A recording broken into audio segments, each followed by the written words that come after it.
네, 안녕하세요. 주식은 역시 끼리끼리새 끼리씨입니다. 안녕하세요, 끼리분들. 자, 오늘 증시는 이걸 좋다고 될지 아니면 나쁘다고 될지 모르겠지만 어쨌든 그동안 오랫동안 눌려있었던 삼성전자, 현대차 이러한 대형주가 불을 뿜고 있습니다. 그래서 오늘 하루는 조금 당황스러울 수 있겠지만 그러나 결국은 앞서거니 뒤서거니 하면서 다들 올라가지 않겠습니까? 그런 관점으로 보자면은 오늘장 이때까지 눌려있던 게 올라갔기 때문에 조금은 의미가 있지 않나 이러한 생각을 해봅니다. 자, 오늘의 뉴스는 또 어떤 게 있는지 한번 살펴보도록 하겠습니다. 첫 번째, 삼성전자 사실상 상한가, 그리고 두 번째, 미국 증시 내년에는 하락할 것, 이러한 전망이 나온다고 하네요. 그리고 세 번째, 아이퍼 13 디자인이 10이랑 똑같아서 너무 별로다 이러한 평가가 나왔는데요. 그런데 결국 더 잘 팔렸다고 합니다. 그리고 마지막으로 개인분들은 지금 현재 삼성전자와 카카오를 매도를 하고 있다고 합니다. 그러니까 참다 못해 이제 매도를 한다는 거겠죠. 그런데 그거를 기관들이랑 외국인이 저가에 줍줍하고 있다는 소식을 알려드리도록 하겠습니다. 매일매일 주린이를 위한 경제뉴스 10분 정리, 오늘은 21년 11월 20일 월요일입니다. 같이 공부하시죠. Let's get it!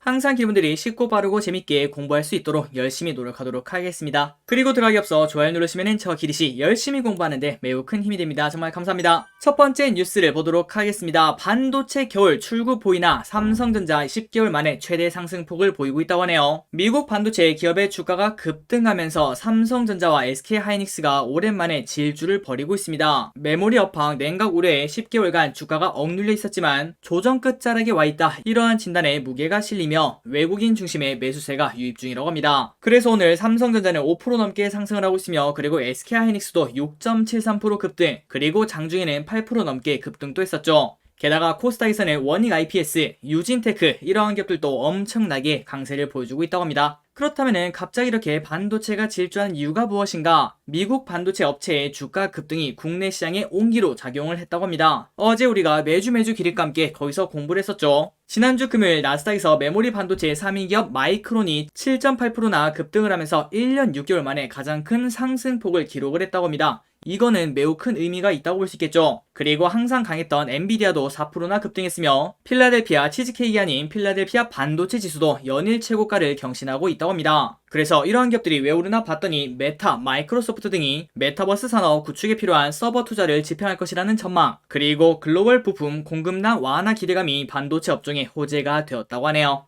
그리고 플러스 지속적으로 반도체 주가가 안 좋았던 이유는 바로 디램의 가격의 하락세가 지속될 것이다 이러한 전망이 많았습니다. 그러나 지금부터는 이 정도면 거의 다 반영하지 않았는가 이러한 이야기가 나온다는 거겠죠. KB증권에서는 이렇게 말했습니다. 10개월간의 조정기를 거치면서 삼성전자, SK하이닉스의 주가가 고점 대비 30%나 하락했다며, 이는 시장의 우려를 선반영한 수준으로 향후 반등에 초점을 둔 전략 수립이 필요하다 이렇게 전망을 했다고 하네요. 그리고 삼성전자에는 이러한 소식도 현재 기다리고 있습니다. 이재용 부회장 백악관 방문. 미국 출장 중인 이재용 삼성전자 부회장이 현지 리더들과 활발한 교류를 이어가고 있는 가운데 20조 원 규모의 미국 신규 반도체 공장 부지가 이르면 이번 주 발표가 될 것으로 보인다고 합니다. 22일 제기에 따르면 이재용 부회장은 현지 시간으로 18, 19일 워싱턴 DC의 백악관을 방문했으며, 구체적으로 누굴 만났는지 알려지진 않았지만 고위 관계자를 만나서 미래성장 산업과 반도체 공급망 등 현안을 논의한 것으로 알려졌다고 합니다. 자, 백악관이 외국 기업 대표를 개별 초청한 다음에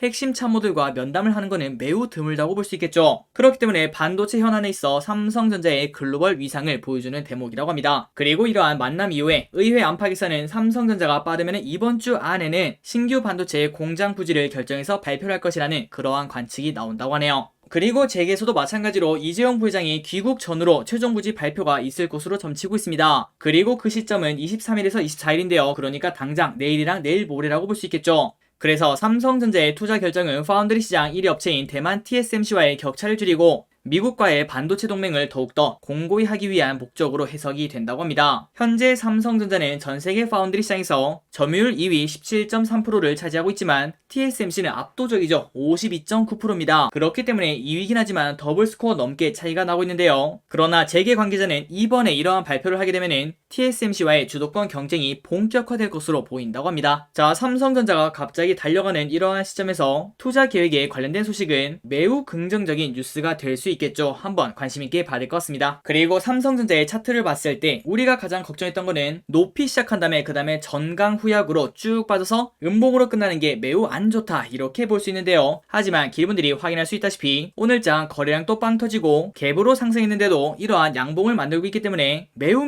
의미 있는 하루가 되지 않았나 이러한 생각을 해봅니다. 과연 삼성전자 앞으로도 슬금슬금 올라가서 121선을 완벽하게 뚫고 올라갈 수 있을지 이 부분을 관심 있게 봐야 될 것 같습니다.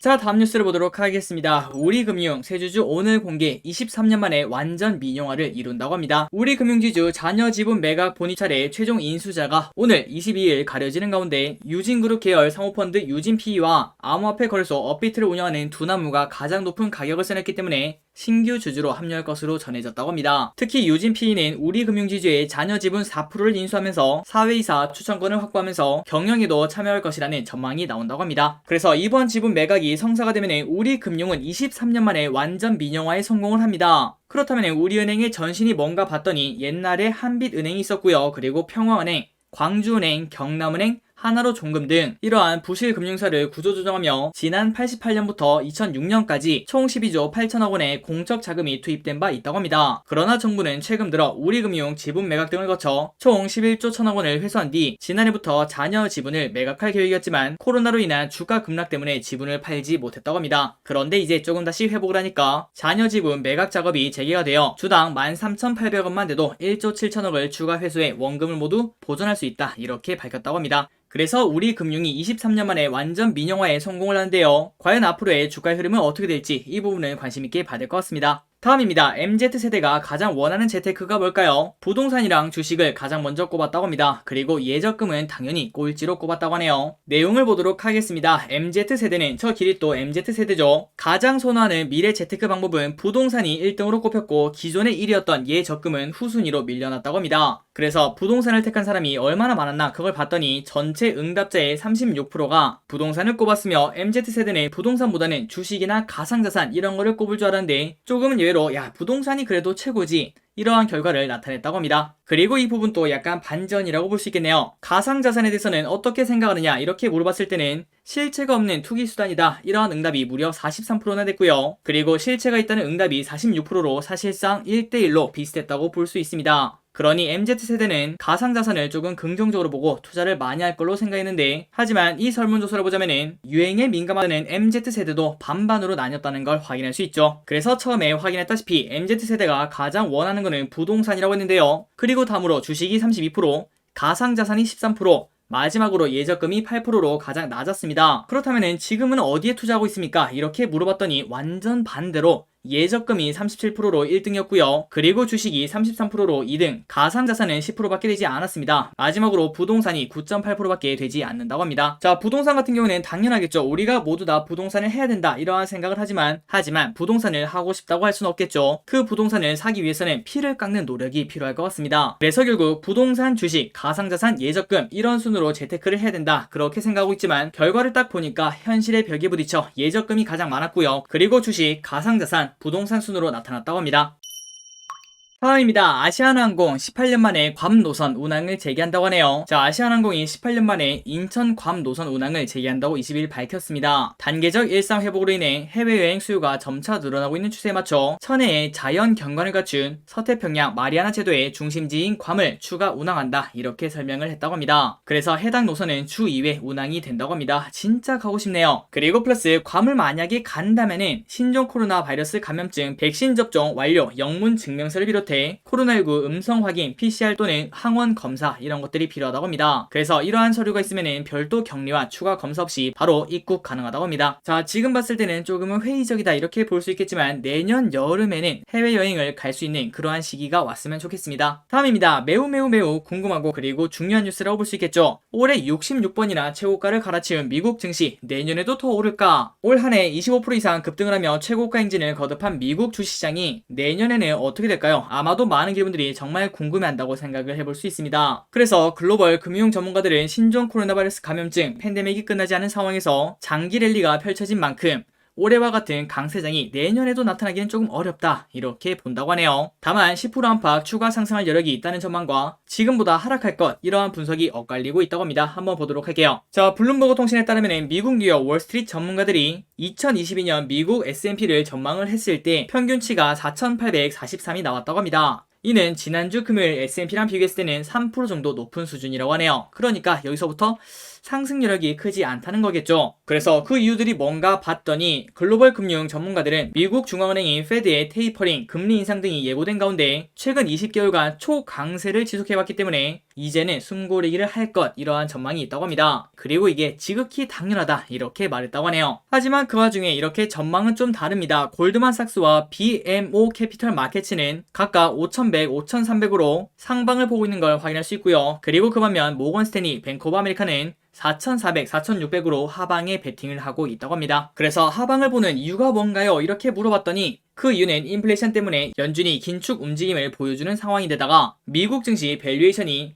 좀 높은 거 아닌가 이렇게 판단을 한다고 합니다. 그래서 이 같은 분석을 근거로 미국보다는 유럽과 일본이 어떻겠나 이렇게 꼽는다고 합니다. 그리고 뱅크 오브 아메리카도 시장은 현재 금리 인상에 유달리 민감해졌다면서 정말 심플하게 연준이 금리를 올리면 주식 가치가 떨어질 것 이렇게 말했다고 합니다. 자, 그러니 지금까지 딱 봤을 때 한 가지를 느낄 수 있겠죠. 세계적인 금융 전문가들도 모른다는 겁니다. 그렇기 때문에 우리는 좋을 수도 아니면 나쁠 수도 있는 그러한 시장에서 결국 우리가 살아남으려면 큰 욕심을 부리지 말고 그리고 포트폴리오로 대응을 하는 게 어떻겠나 이렇게 말씀드리고 싶네요. 다음입니다. 처음에는 혁신없다 욕하더니 아이폰 13 전작보다 14%나 더 팔렸다고 합니다. 애플이 지난 10월 출시한 아이폰 13의 인기가 심상찮다고 합니다. 전작과 거의 동일한 디자인으로 야 이거 혁신이 없네 이러한 비난을 받았지만 그러나 또다시 역대급 흥행을 보여주고 있다고 합니다. 그래서 얼마나 늘었나 봤더니 아이폰 13의 미국 내 초기 6주간 판매량은 같은 기간 아이폰 12 대비 14%나 높은 것으로 집계가 되었다고 하네요. 그리고 장기적으로도 아이폰 13이 전작을 웃도는 판매량을 기록할 것으로 예상을 합니다. 아이폰 13의 제품 수령 대기 기간이 아이폰 12 대비 더 긴 것을 감안했을 때 아이폰 13의 잠재 수요는 아이폰 12보다 더 높을 것이라며 초기 제품 수급 문제가 해결되고 나면은 장기적으로 판매량은 전작 수준 아니면은 그 이상으로 현재 보고 있다고 합니다. 자, 아이폰은 매년 혁신이 없다 그렇게 말하지만 또 매년 최고치를 갈아치우고 있네요. 다음입니다. 저출산은 우리나라 이야기인 줄 알았는데 하지만 미국에서도 현재 이러한 흐름이 나타나고 있다고 합니다. 빠르게 내용만 보고 넘어가도록 할게요. 자녀 없는 미국인 44% 출산 의향이 없다. 그리고 이 수치는 3년 전보다 7%나 늘어난 수치라고 합니다. 자녀가 없는 미국인 성인 10명 중 4명 이상은 향후 출산 계획이 없다 이렇게 말하고 있습니다. 그리고 이는 2018년보다 7%나 증가한 수준인데요. 반면 무조건 놓겠다 이러한 응답은 26%로 같은 기간 6%나 감소를 했다고 합니다. 그리고 플러스 자녀 계획을 그렇다면 왜 가지지 않나요? 이렇게 물어봤더니 단순히 원하지 않아요. 56%로 가장 많았고요. 그리고 의료적 이유 19%, 금전적 사유 17%, 파트너 부재 15% 조금 안타깝다고 볼 수 있겠죠. 이 이유가 15%로 그 뒤를 이었다고 합니다. 그리고 플러스 또 어떤 게 있나 봤더니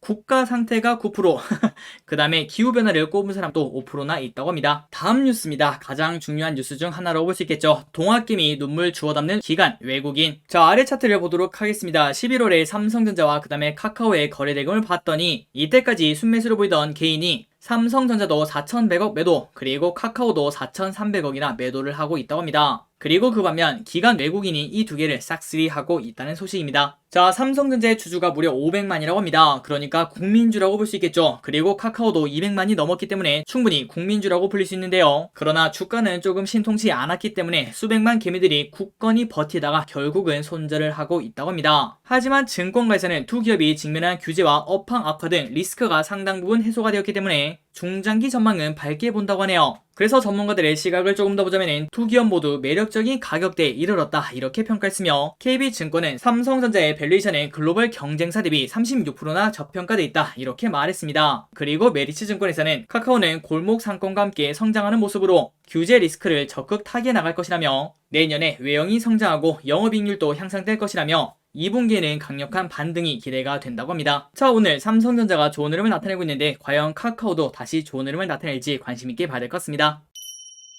오늘의 기업 한 가지를 보고 마무리해보도록 하겠습니다. 연우, 코로나19, 물류 대란 등에서도 견조한 실적 성장세 유지. KB증권은 연우에 대해서 올해 코로나가 있었고 그 다음에 글로벌 물류 대란이 있었는데 사상 최대 영업이익을 기록할 것으로 예상을 하고 있다고 합니다. 그리고 내년에도 수출 회복에 따라 견조한 이익 추이가 예상될 것이라는 전망에 투자 의견 매수, 목표 주가 33,000원을 유지를 했다고 합니다. 그렇다면 지금 현재 매출과 영업이익이 어떤가 봤더니 매출액은 683억 원, 영업이익은 64억 원인데요. 전년 동기 대비 각각 8%, 그 다음에 222%나 늘어났다고 합니다. 그리고 이는 매출은 컨센서스에 부합을 했으며 그 다음에 영업이익은 19%나 상회를 했다고 하네요. 그러니까 서프라이즈라는 거겠죠. 그러나 부문별로는 수출이 다소 부진했지만 내수가 안정적인 흐름을 보였으며 생산 효율성이 증대됨에 따라 원가율이 개선이 되고 비용 절감 효과가 나타났다며 그리고 이 와중에 물류 대란으로 인해 선박 확보가 어려워져 매출 인식이 지연되고 있으며 일본향 수출의 경우 코로나19 재확산에 따른 부정적 영향이 나타났다고 합니다. 하지만 물류 대란은 결국 시간 문제라고 볼 수 있겠죠. 곧 해소가 될 겁니다. 그리고 플러스 코로나19 재확산도 결국은 해결이 될 문제라고 볼 수 있겠죠.